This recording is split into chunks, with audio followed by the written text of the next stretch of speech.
Nossa conversa hoje é sobre produto escalar. Vamos ter uma conversa sobre coisas bem simples. E você vai se perguntar para que eu tenho que estudar esse negócio. Talvez essas palavras que estão aqui no quadro sejam uma boa resposta. Produto escalar tem a ver com tudo isso. Então, mas nós vamos conversar de uma maneira simples. Vai ser uma conversa sem máscara. Bom, vamos começar por uma definição bem geométrica. Produto escalar, que também é conhecido como produto interno, é definido para dois vetores. Vamos pensar que eles estão no plano, pode ser no espaço também. No espaço complica um pouquinho mais, mas é a mesma coisa.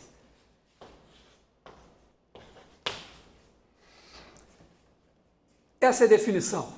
Você tem dois vetores, U e V, e o produto escalar é a norma de U, conhecida como tamanho de U, vezes o tamanho do V, vezes o cosseno do ângulo entre eles.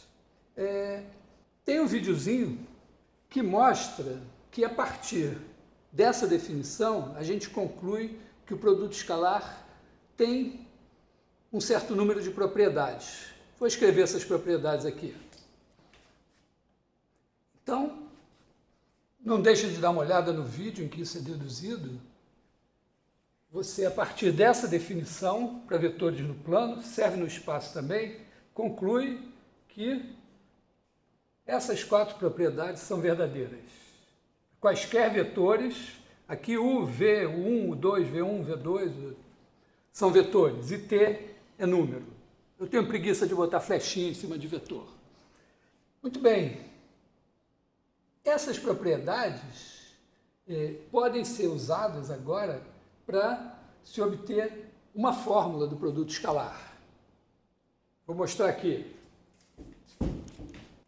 Quando a gente está no plano com um sistema de coordenadas canônico, a gente tem os vetores E1 e E2, que são 1, 0 e 0, 1, e eles têm claramente as seguintes propriedades. O produto escalar de E1 por E1 é 1, assim como o de E2 por E2. E o produto escalar de E1 por E2, que é igual ao de E2 por E1, é igual a 0. E agora uma observação crucial. Se você pegar um vetor qualquer aqui, U, se o U é dado por suas coordenadas x1, x2, então isso significa que o x1 é 1 mais x2 é 2. Da mesma forma, se um outro vetor V é y1, y2, então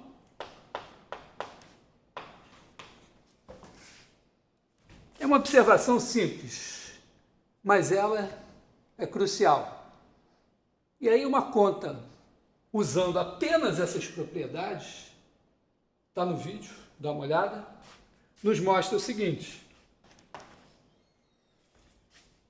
Ou seja, o produto escalar, que é uma coisa geométrica, que depende do tamanho desse cara, cosseno desse ângulo, imagina, eu teria que medir o ângulo, calcular o cosseno e tal, pode ser obtido de maneira extremamente simples, diretamente das coordenadas dos vetores na base canônica. Bom, a essa altura você já está se perguntando, e aquela história toda de mecânica, eletromagnetismo, mecânica quântica, estatística eletrônica, sei lá o que e tal, variância, o que ela tem a ver com essa história aqui? A história é a seguinte, nós estamos interessados, nesse momento, em vetores em Rn. Se nós olhamos n igual a 2, o produto escalar é dado dessa maneira. E essa definição, se a gente tomasse isso como definição de produto escalar, esquecesse as flechinhas, os ângulos, essas propriedades aqui seriam satisfeitas. Esse é um exercício simples. Imagina que você definiu apenas em R2, para vetores U e V, o produto escalar dessa maneira. É trivial mostrar que todas essas propriedades aqui são verdadeiras. Então, apagamos tudo. E vamos apagar aqui também a geometria. Ela vai ficar para a gente como uma referência. Vou fazer uma demonstração. Tem um vídeo. Teorema de Pitágoras. Bom, pensando em termos de vetores no plano, você tem aqui o vetor U, o vetor V, o vetor U mais V. A tradução do fato desse triângulo ser retângulo aqui é I, o que significa o quadrado da norma, quadrado do tamanho desse lado. O escalar U, quadrado do tamanho desse lado, quadrado do tamanho desse lado,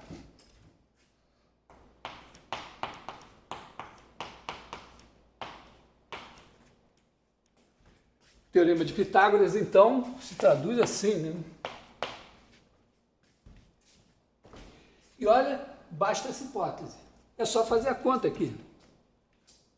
Tem o vídeo, dá uma olhada, mas é tão trivial. Isso é uma coisa altamente impactante. Quer dizer que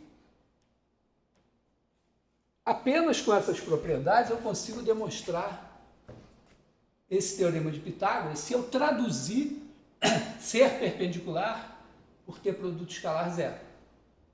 Bom, e aí? Olha, e aí é o seguinte, olha, imagina que você está em Rn e você tem o vetor, aliás, não tem que chamar de vetor, mas chama essa N-úpla de vetor U, essa N-úpla de vetor V. Define. Olha para isso aqui, diz, mas isso tem todas essas propriedades. Então, se eu disser, por analogia, eu vou definir a norma de U,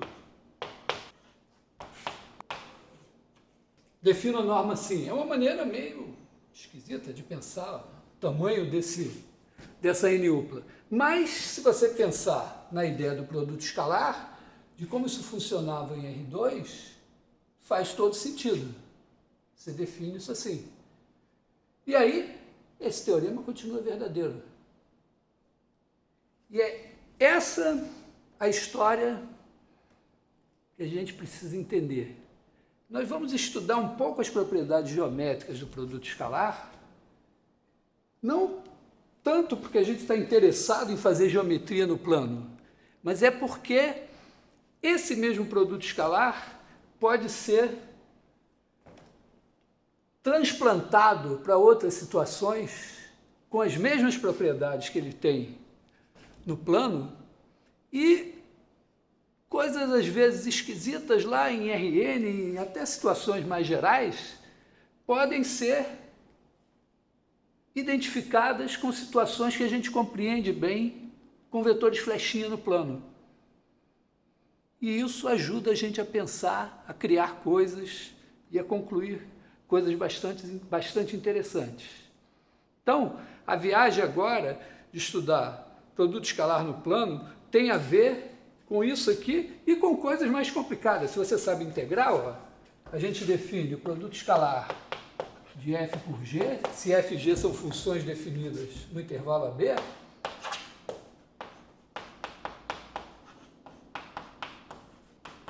pensa assim em funções contínuas de AB em R.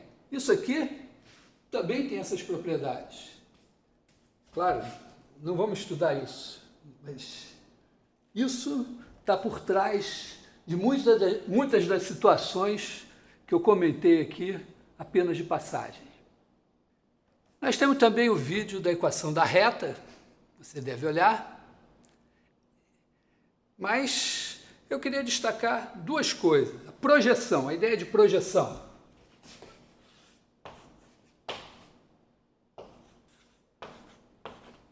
Imagina o seguinte, você quer projetar o vetor W na direção do vetor V. Projeção ortogonal. E obter aqui um vetor W0. extremamente simples. Ó.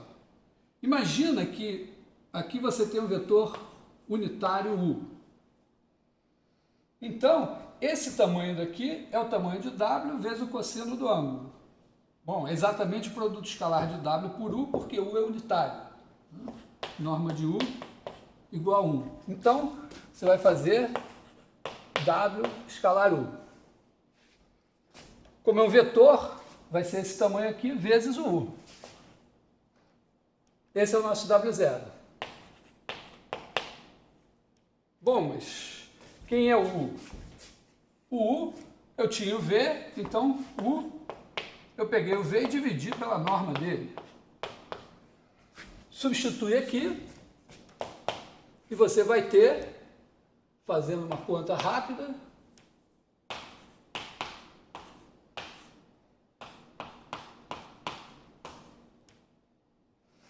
tinha norma de V aqui embaixo, norma de V aqui embaixo, deu norma de V ao quadrado.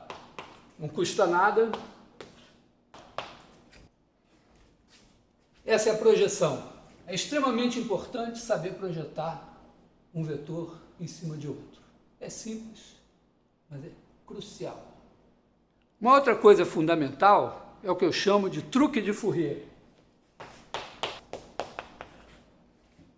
Pensa assim, você tem dois vetores perpendiculares. Um vetor V. E você quer escrever V como combinação linear de ε1 e ε2. Quer dizer, você quer achar ε1 e ε2 tais que V é dado dessa maneira. Bom, uma maneira de resolver isso é pensar assim, bom, todos os meus vetores vão vir com coordenadas no sistema canônico. Então, tipicamente, eu sei que V é A1, A2, o ε1. Então, todos eles são dados em coordenadas. Você traduz isso para coordenadas, usando o fato de que as operações com vetores se transferem para as coordenadas, e aí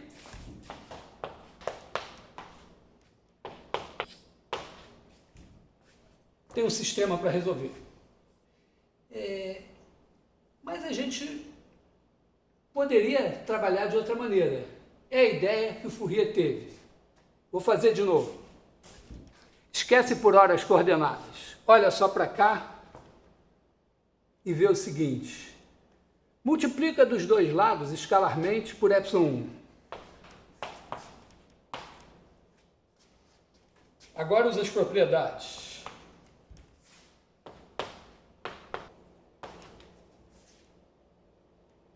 E agora observa, isso aqui é zero. Esta propriedade aqui, este perpendicularismo aqui, se traduz, na verdade, em termos de produto escalar, por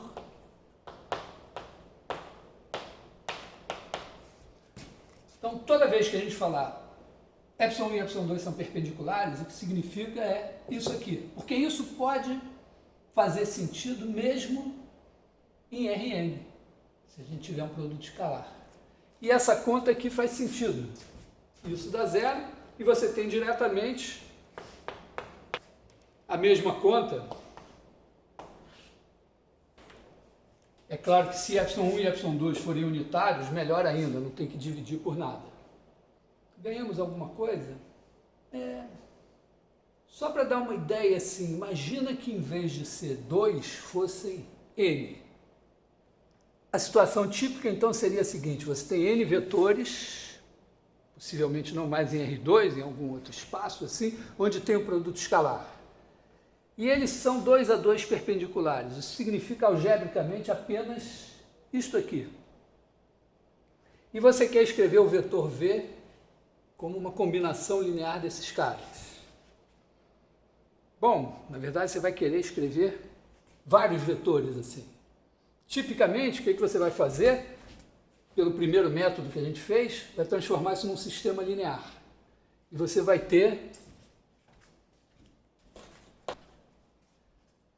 algo como n ao cubo sobre 3 operações para resolver o sistema.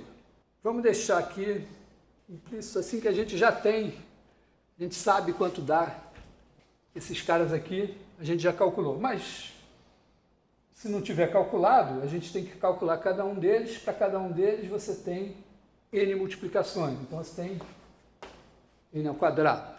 Pelo método do Fourier, a ideia do Fourier é o quê? Se eu quiser calcular o xj, eu faço o produto escalar de V por EJ. E o que eu obtenho?